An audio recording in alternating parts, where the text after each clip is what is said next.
ఇప్పుడే జీ5 app download చేయండి. చూడండి మీ ఫేవరెట్ టీవీ షోస్ ఎప్పుడైనా ఎక్కడైనా. ఆయనకి భార్యగా ఈ ఇంటి కోడలుగా నేను పనికిరానంట. నువ్వు ఇంటి కోడలుగా పనికిరావా? ఎవరా కారు కోత కోసింది? కోర్టులో కేసు ఓడిపోయిన ఉక్రోషంతో ఇష్టం వచ్చినట్టు మాట్లాడుతున్నారు. నేను లావుగా ఉన్నానని కామెంట్ చేయండి, పడతాను. కానీ నన్ను నా భర్తని వేరు చెయ్యాలని చూస్తే మాత్రం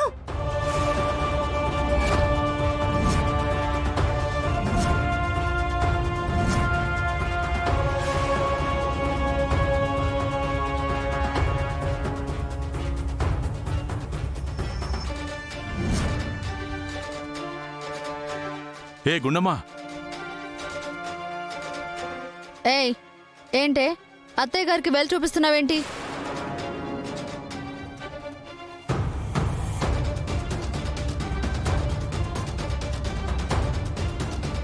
నన్ను ఇంట్లోంచి పంపించేసి ఇంకొక మంచి సంబంధం చూసి ఈయనకి మరో పెళ్లి చేస్తారంట.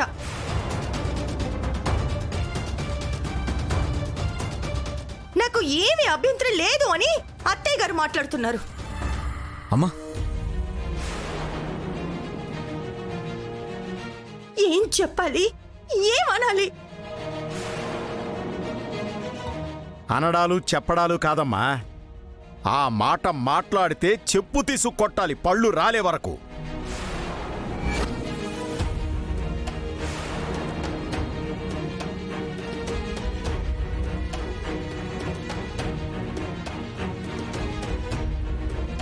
చెప్పుతో కొట్టించుకునేంత తప్పుడు మాటలు ఇక్కడ మేమేం అనలేదు. ఛీ, నోర్మై! భార్య ఉండగా కొడుక్కి మరో పెళ్లి చేస్తాననడం తప్పు కదా, అలా ఎలా అంటావు? అయినా నీకెటూ బుద్ధి లేదు. సుచి, నీ బుద్ధి ఏమైంది? ఏమైందా? నీ కోడలు చేసిన పని వల్ల నేను అందరి ముందు లోకువయ్యాను. నా భర్తని మాయ చేసి కంపెనీలో సగం వాటా రాయించేసుకుంది. ఆఖరికి నా పిల్లలు కూడా కోర్టులో నాకు వ్యతిరేకంగా సాక్ష్యం చెప్పేలా తయారు చేసింది. దాంతో అందరూ నాకు ఫోన్లు చేసి ఎగతాళి చేస్తున్నారు.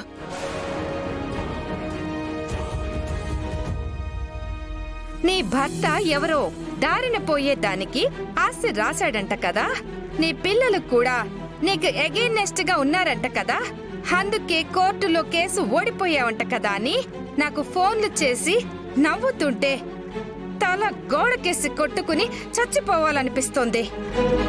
దానికి కారణం ఎవరు? ఇది కాదా? పిన్ని, నీకంతగా అవమానం అనిపిస్తే, తల గోడ కొట్టుకొని చచ్చిపోవాలనిపిస్తే కొట్టుకొని చచ్చిపో. అంతేగాని నాకు మరో పెళ్లి చేయాలని ప్రయత్నించకండి.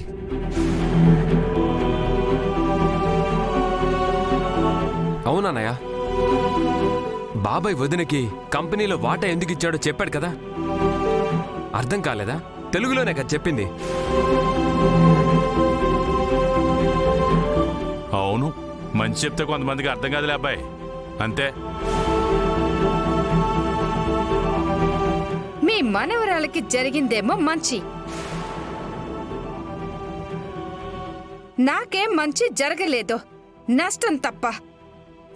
చూస్తాను.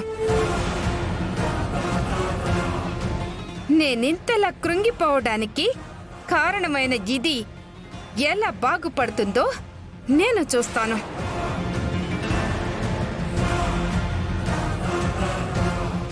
ఏయ్, ఎప్పటికైనా తల్లి పిల్లలు ఒక్కటే. మధ్యలో వచ్చేవాళ్ళు మధ్యలోనే పోతారు. చూస్తూ ఉండు.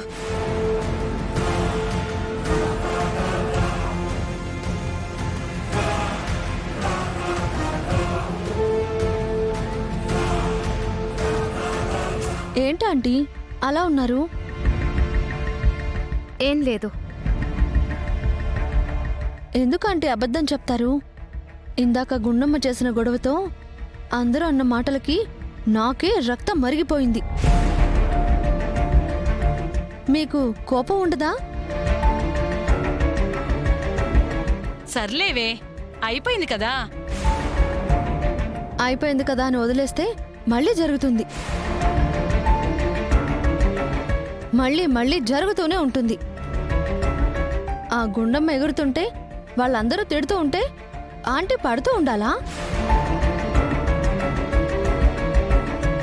హ, ఎవరేమన్నా తల వంచుకొని కూర్చోడానికి ఆంటీ ఏమన్నా బానిసా?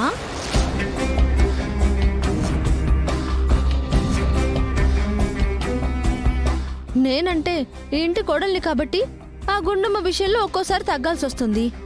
మీకేంటి, మీరెందుకు తగ్గాలి?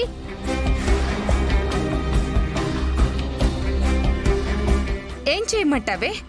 చూసావుగా, ఆ గుండెమన్నేమన్నా అంటే అందరూ నోరేసుకుని పడిపోతున్నారు. అయినా మీరేం తప్పన్నారా ఆంటీ?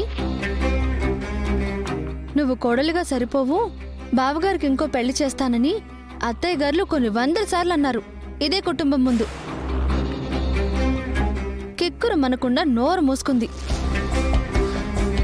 అదే మాట మీరు మాట్లాడితే పెద్ద నోరేసుకుని గొడవ చేసింది.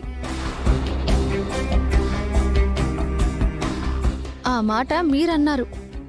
మీకు సమాధానం చెప్తే సరిపోతుంది కదా. అంత గట్టిగా అరిచి అందరూ వచ్చేలా ఎందుకు చేయడం? అందరితో మిమ్మల్ని తిట్టించాలని కాకపోతే?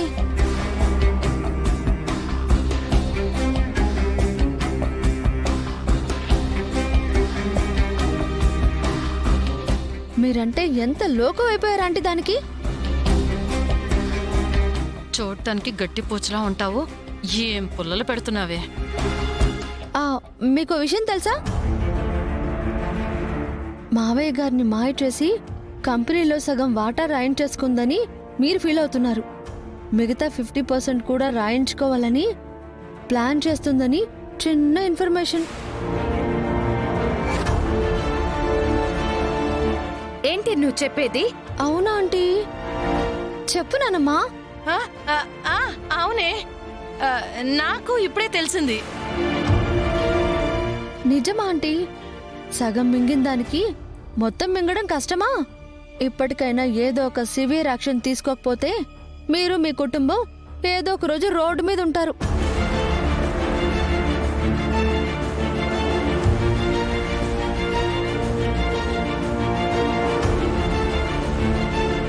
ఏం చేయాలి ఇప్పుడు? ఆలోచించండి.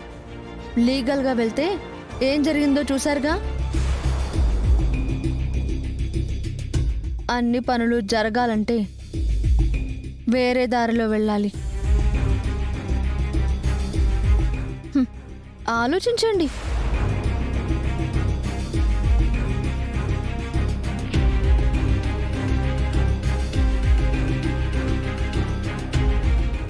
జీ5 యాప్ డౌన్లోడ్ చేసి అన్ని ఎపిసోడ్స్ పూర్తి ఉచితంగా చూడండి.